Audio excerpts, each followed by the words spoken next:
साथियों, नमस्कार। सर्वप्रथम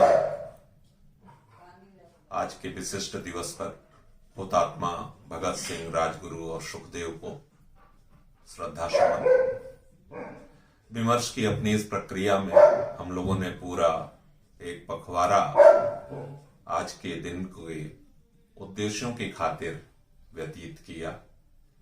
इस दौरान तमाम साथियों से संपर्क, विचार विमर्श, देश की राजनीति, आगामी वर्षों में राष्ट्र की तमाम ज्वलंत समस्याओं के प्रस्तावित समाधान, इन पर चर्चा, देश की दशा दिशा में खासकर शिक्षा, चिकित्सा और स्वदेशी की मूल अवधारणा, इन पर काफी बातचीत हुई।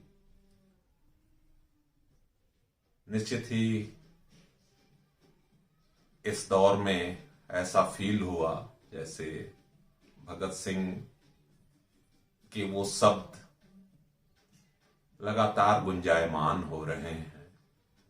जब आज के दौर से पीयूष मिश्रा के भावों से देखने की कोशिश हुई और तमाम ऐसे विचारक जो कहते हैं कि अक्सर हम किसी एक व्यक्ति को जब महामानव बना देते हैं तो एक तरह से हम उसके विचारों को किसी कैद खाने में बंद कर देना चाहते हैं। हम अतिमानव के रूप में जब देखने लगते हैं किसी व्यक्ति को, तो उसके किए कराए पर पूरी तरह से पानी फेर देना होता है। तब केवल पुष्पमाला चढ़ाकर किनारे से निकल जाने वाली बात हो जाती है। शायद इस देश की ये एक बड़ी कमजोरी रही है कि अपने महामानवों को किसी विशिष्ट दिवस पर याद कर लेना, संस्मरण सुन लेना और भुला देना, ये नियति में इसके आ गया।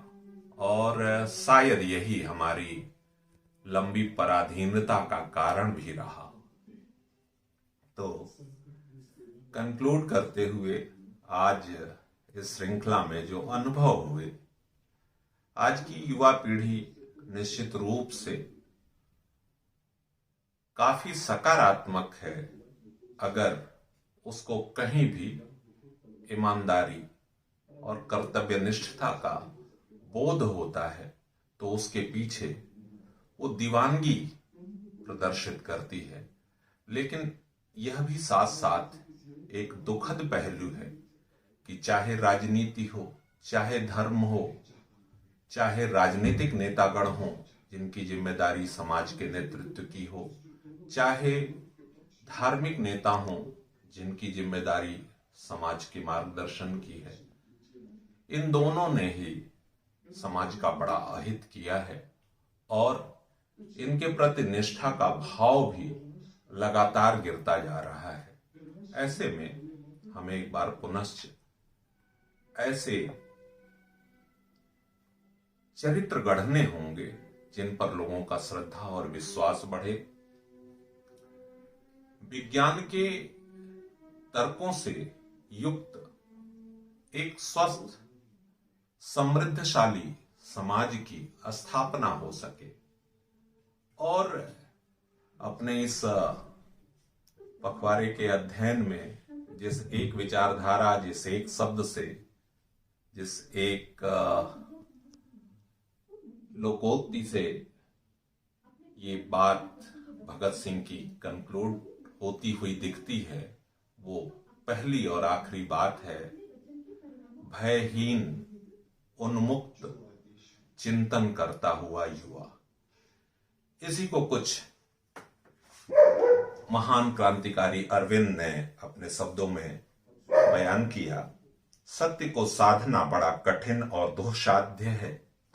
इस जीत के लिए मनुष्य को सच्चा योद्धा होना होगा। ऐसा योद्धा जो किसी चीज से भय नहीं करता, न तो शत्रुओं से और न तो मृत्यु से, क्योंकि यह संघर्ष सबके साथ और सबके विरुद्ध, शरीर के सहित और शरीर के बिना चलता रहता है और इसका अश्व परम विजय में होता है। तो हमें भी इन्हीं भावों को अपने युवा साथियों में भरना है। इंकलाब की कामना के साथ जय हिंद।